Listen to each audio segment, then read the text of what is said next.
pessoal, começando agora a playlist, de fato. Nessa aula a gente vai ver um pouco sobre sistemas lineares, eliminação gaussiana, dar uma visão rápida sobre os principais elementos, os tipos das operações básicas de matrizes e como encontrar uma matriz inversa. O primeiro ponto é que a gente tem que saber reconhecer uma equação característica de uma reta. Então, por exemplo, aqui a gente tem as variáveis x e y, representando esses vetores direção do plano, e A, B e C são coeficientes constantes, né? Então, aqui, sempre que tiver esse formato de equação, isso caracteriza uma reta, certo? E para o plano, parecido, só que na verdade a gente vai adicionar esse termo CZ, né? Para representar o terceiro eixo. Seria o eixo que dá a dimensão de profundidade. Então, ABC e D são constantes e as variáveis x, y e z vão ser as que compõem todos os pontos que estão no nosso plano. Outra coisa que é bom a gente saber é que, dada essa combinação linear, A1x1 mais A2x2 até a nxn, quando a gente iguala a um determinado constante, isso é uma equação linear n-dimensional. Bom, isso aqui a gente vai utilizar bastante quando for resolver. Na verdade, isso cai em certos problemas variados. Assim. Resolver equações desse tipo e desse tipo é trabalhar com equações lineares n-dimensionais, só que no caso a gente conhece a dimensão. No caso de uma reta, a dimensão vai ser 2, né? No caso de um plano, a dimensão é 3. Bom, aí a gente tem que se atentar a algumas características. Dado esse sistema aqui, esse sistema linear, podem ocorrer três situações. Se ao meu lado esquerdo da igualdade for determinado valor, por exemplo, aqui A1x mais B1y foi igual a A2x mais B2y e C1 diferente de C2, essa é a configuração, certo? Só que, como não tem nenhuma intersecção entre essas retas, não existe, né? Então, não há solução para o nosso sistema linear. Nesse caso aqui, dada uma determinada configuração, se essa primeira, vamos supor que essa primeira equação seja essa reta mais azul escuro, e a segunda seja essa azul claro, como a gente vê essa interseção aqui, esse par de interseção, x, y, representa a solução do nosso sistema linear. E se essa primeira equação for múltipla dessa segunda equação, ou vice-versa, a gente tem que as duas equações, na verdade as duas retas, estão sobrepostas. Né? Então existem infinitos valores de x e y que eu coloco que vão fazer que o nosso sistema seja correto. Né? Existem infinitas soluções que fazem e satisfazem o nosso sistema linear. Para o sistema linear de planos é um pouco mais complexo, porque se dadas essas três equações, que representam três planos diferentes, não vai haver nenhuma solução se os três planos forem paralelos e sem intersecção comum. Se dois planos forem paralelos e um for concorrente, como não há intersecção comum, né, aos três planos, também não existe solução. O mesmo ocorre aqui, os três são concorrentes entre si, e como as intersecções não são iguais, não tem nenhuma solução. E se dois planos forem coincidentes, correspondem ao mesmo plano, e existe um plano paralelo, também não vai ter uma solução, porque não há intersecção comum entre os três planos.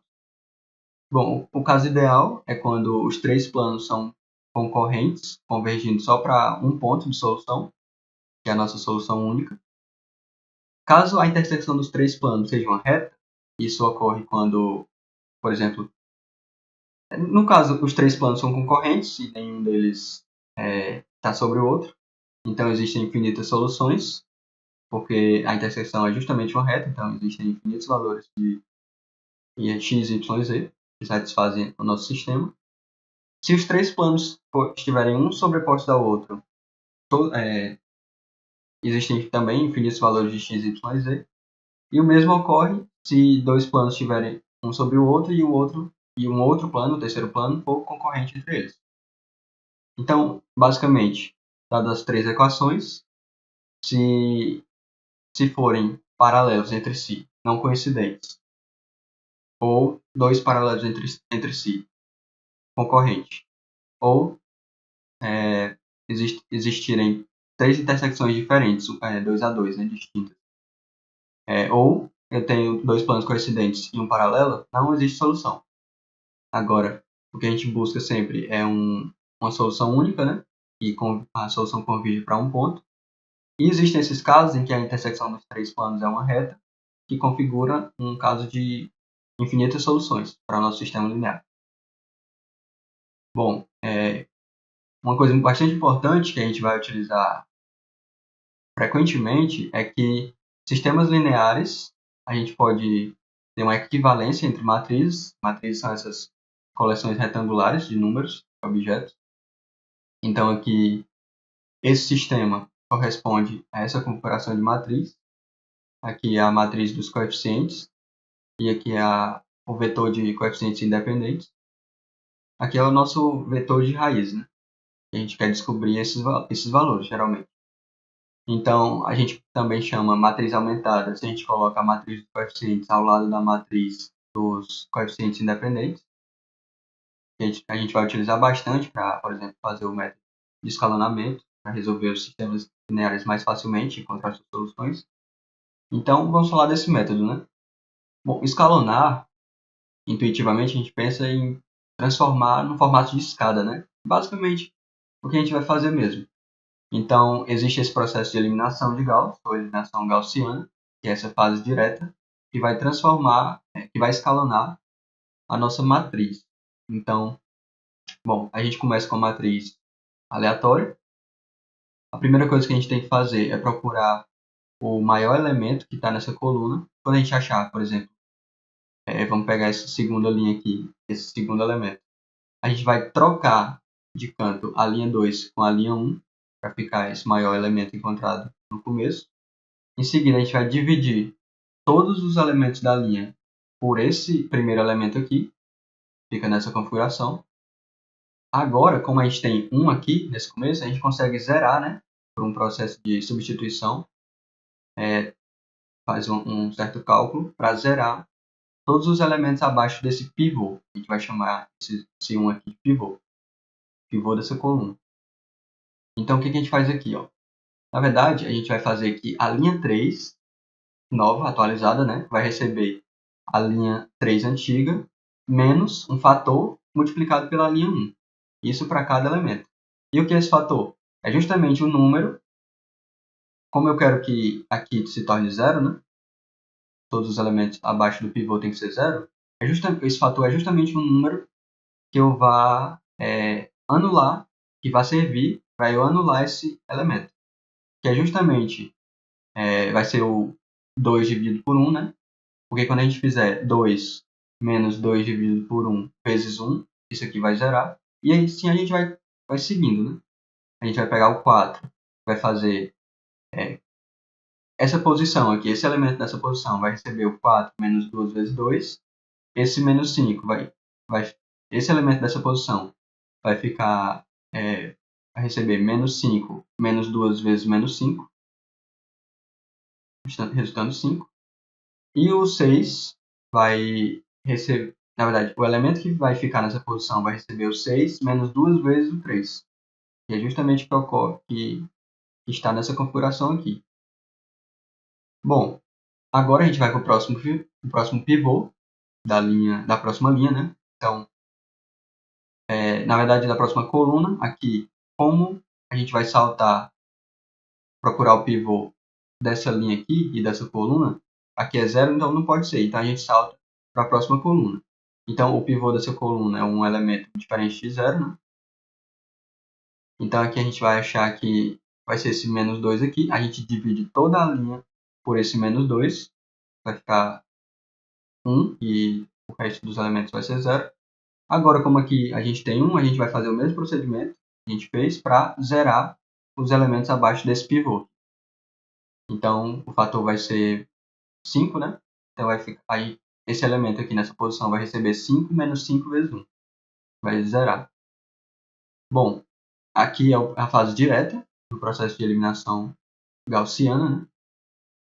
Para a gente fazer o processo de eliminação de Gauss-Jordan, a gente precisa também fazer essa fase inversa. E como a gente introduziu zeros abaixo dos pivôs, agora, para finalizar o método de eliminação de Gauss-Jordan, a gente introduz zeros acima dos pivôs. Então, aqui, como só precisava zerar esse, né, que tinha menos 5, a gente vai fazer o quê? O elemento que vai ficar nessa posição aqui vai receber menos 5, aí aqui o nosso fator vai ser menos 5 sobre 1, né? Então, vai receber menos 5 mais 5, ficando zero, né? Então, quando a gente tem essa configuração, dados os pivôs, para cada pivô existe zero abaixo deles e zero em cima deles, a gente fez o processo de eliminação de Gauss-Jordan. Antes da gente passar para o próximo slide, o que isso serve, né? Se a gente tiver nessa configuração aqui, a gente consegue, quando a gente for multiplicar pelo nosso vetor das raízes, vamos chamar assim, do x, y, z, por exemplo, a gente consegue facilmente identificar quais vão ser os valores do nosso x, y, z nesse processo de eliminação. Bom, agora eu queria falar para vocês alguns elementos que podem cair na prova, e é bom que vocês saibam. Dada uma matriz A, a gente diz que cada elemento da matriz A é chamado de entrada.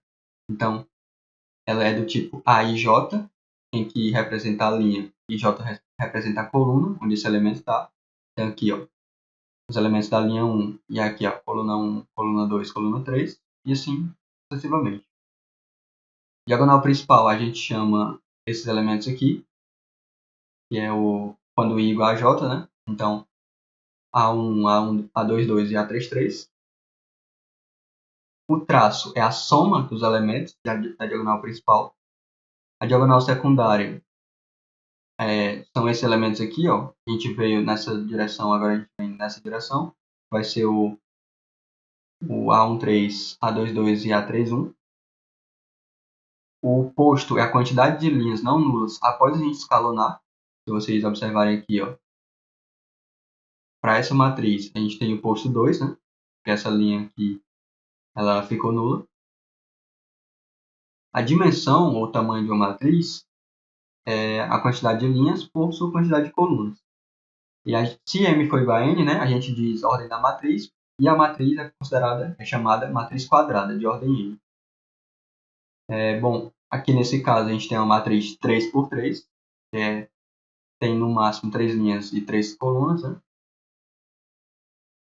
Então, isso aqui é uma matriz quadrada, mas também a gente poderia ter uma coleção de objetos, de números, tais que tivesse, por exemplo, 2 linhas e 3 colunas, certo? Bom, agora vamos falar um pouco sobre os tipos de matrizes. Talvez seja interessante saber, né? Matriz coluna, o nome é autoexplicativo, os elementos estão dispostos numa coluna só. Matriz linha, os elementos estão dispostos numa linha. Essa matriz nula é importante, né? Saber que todas as entradas vão ser zero. Matriz identidade também é bastante importante para a gente efetuar cálculos. Na diagonal principal, os elementos são 1 e nos outros espaços, os elementos são 0, nas outras entradas. Matriz oposta, né? Que, dado a matriz B, que seria a matriz B1, aqui era para ser B12, né? E B21. Na verdade, a gente pode dizer que isso é uma matriz transposta, mas tudo bem. Continuando, aqui era para ser, aqui está certo, B1, B22, aqui era para ser B12, B21, né? E a linha 2, coluna 1. E certo. O que importa é que a matriz oposta, dada uma matriz B, a oposta dela é que a gente vai multiplicar todas as entradas por menos 1. Certo? dada uma matriz A, por exemplo, essa matriz aqui, a transposta dela, a gente vai trocar os elementos os elementos A e J vão se tornar os elementos JI, A e JI, A, JI no caso. Então, aqui a gente tem a diagonal principal vai ficar igual, né? Só que o elemento que estava aqui, que era para ser o A21, ele vai para o canto do A12 e o A12 vai para o canto do A21. E assim vai ocorrendo essas trocas, certo? Matriz inversa. A gente denota assim, a elevado a menos 1. E essa matriz, ela é tal que, se eu pego uma matriz A e multiplico pela sua inversa, ela resulta na matriz de identidade de mesma ordem dessa matriz A. Uma matriz ortogonal, a gente diz que se a matriz é ortogonal, a transposta dela é igual à sua inversa. Talvez seja interessante, possa cair em alguma questão. Matriz simétrica, a gente diz que é simétrica se a matriz A é igual à sua matriz A transposta. Então, basicamente, todos os A e J são iguais aos AJI. Uma antissimétrica. E implica que se uma matriz A é antissimétrica, significa que ela é igual a menos a sua transposta. No caso aqui, a gente vai ter todos esses elementos aqui vão ser zerados, certo? E aqui, o que a gente faz? A gente toma a igualdade como se ela fosse transposta, só que a gente vai negativar os elementos, né? Por causa desse menos aqui na frente da matriz. Então, os únicos elementos que, dado o número x, se x for igual a menos x, esse x tem que ser zero, né? Que é justamente o que ocorre na diagonal principal. Bom, matriz diagonal ela é caracterizada dessa forma. Eu só vou ter elementos na diagonal principal e o resto dos elementos serão zero. Triangular superior significa que eu só vou ter números diferentes de zero nessa parte da diagonal principal para valores de j maior que i, e a triangular inferior eu só vou ter elementos diferentes de zero para valores de i maiores que j, certo? Então, basicamente, superior, essa parte de zero está na parte inferior, a gente pode pensar assim, e a triangular inferior forma um triângulo aqui, né? Se a triangular inferior, o triângulo de zeros vai estar na parte superior. E deu para entender. Enfim, dadas duas matrizes, A e B, a gente pode definir as operações, né? Soma ou subtração, a gente vai pegar cada elemento em sua respectiva posição e somar com o respectivo elemento da outra matriz, do jeito que está aqui. Então, por exemplo, fazer a soma, vai somar A1 com B1, e o próximo elemento, A12 com B12. Para multiplicar uma matriz por um escalar C, a gente simplesmente pode representar dessa forma, e cada elemento da matriz vai ser multiplicado por esse escalar C. Aí a multiplicação de matrizes, entre matrizes, é um pouco diferente o processo. Mas, na verdade, dadas, por exemplo, essa matriz D, que é resultado da multiplicação entre matrizes A e B, o que a gente vai fazer? A gente vai pegar uma linha da matriz A e multiplicar pela respectiva coluna da matriz B, certo? Então, de modo que a gente pode fazer um exemplo aqui de um elemento. O primeiro elemento vai ser o D1, né? Vai ser esse A1 multiplicado com B1. Vamos pegar essa linha toda e multiplicar com essa coluna toda. Então, A1 com B1, A12 com B21 e A13 com B31, fazendo combinação linear desses elementos, desses produtos, certo? Outras coisas que é interessante, outras operações que são interessantes da gente saber, a transposta da inversa é a inversa da transposta, certo? Então, vale isso aqui. E, claro, para isso aqui ocorrer, deve existir, né, uma matriz inversa. o transposto do produto, a gente poderia pensar que seria simplesmente... Aqui saiu T maiúsculo. Bom, simplesmente A transposto e B transposto, mas no caso o que ocorre é que a gente vai fazer esse processo, transpor cada uma e inverter as posições. Então, AB transposto é B transposto vezes A transposto.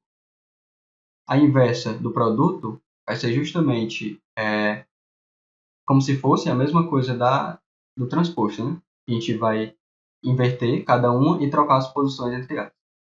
Então, AB inverso é igual a B inverso vezes A inverso. Bom, para finalizar, a gente precisa ter uma espécie de método, né, para encontrar a inversa de determinada matriz. Como a gente, na maioria das vezes, a gente vai trabalhar com matrizes mais simples, de ordem, por exemplo, 2 ou 3, então, por exemplo, para a ordem 2 existe um método mais direto, né? Então, aqui, por exemplo, dada essa matriz A inversa dela é justamente isso aqui. A gente vai trocar os elementos da diagonal principal de posição. Então, o A vai para o lugar do D e o D vai para o lugar do A. E a gente vai trocar o sinal dos elementos que estão na diagonal secundária. E a gente vai multiplicar essa matriz, que a gente montou agora, pelo inverso do determinante, na verdade. O determinante a gente ainda vai estudar mais na frente. Mas esse produto aqui vai caracterizar o determinante dessa matriz A, que vai ser a multiplicação dos elementos da diagonal principal menos a multiplicação dos elementos da diagonal secundária. E essa aqui vai ser a nossa matriz inversa, para a ordem 2. Para uma ordem maior que 2, né, 3 em diante, a gente pode colocar matriz A separada por uma barra da matriz identidade, de mesma ordem. E aí o que acontece? O nosso objetivo é transformar a matriz A na matriz identidade, de modo que a gente vai tratar isso aqui tudo como uma matriz só, esse A barra I. E o que significa isso? Que qualquer operação que eu fizer nas linhas, dos elementos que estão na minha matriz A, eu também vou ter que fazer o mesmo, na mesma posição, na mesma linha, na minha matriz identidade. Então, por exemplo, se eu tiver que multiplicar por menos 2 a minha primeira linha da matriz A, também vou multiplicar por menos 2 a primeira linha da matriz identidade. Se eu tiver que fazer uma substituição, por exemplo, a linha 3 da matriz A vai receber a linha 3 antiga menos 2 vezes a linha 1. A mesma coisa a gente vai fazer nessa matriz identidade aqui. De modo que quando a gente obter essa matriz identidade à esquerda, à direita da barra, né, que a gente separou inicialmente, vai aparecer a nossa matriz inversa. Certo, pessoal? Bom, acredito que seja isso. Até a próxima aula.